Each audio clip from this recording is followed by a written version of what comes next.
মা মা তুমি কি করছো?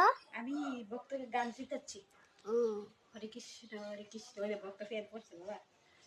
ওর পেন পড়ে পেন এই দেখো বন্ধুরা ভক্ত পেন পরে দিয়েছি। দেখছো মা এখানে ঢুলাই করে দিয়েছে প্যান্টটাকে যেন বড় লেজটা বাড়াতে পারে।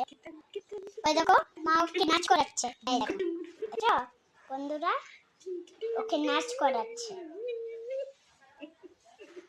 এখানে দেখো মা কিভাবে ওকে নাচ করাচ্ছে বন্ধুরা। ডান্স শেখাবো ডান্স। বক্সটা একটা গান চালিয়ে দিতে হলো ফির ও নাচতে পারে। পেন খুলে যাচ্ছে বড়ি খুব সুন্দর তার জন্য ওকে তো পেন পরিয়ে দিচ্ছে মা আর ওর পেন খুলে যাচ্ছে। দেখেছো বন্ধুরা কি অবস্থা ওরা এই অবস্থা দেখে তো আমার হাসি পেয়ে যাচ্ছে। এইবার ঠিক আছে এইবার ঠিক আছে না গো ও করে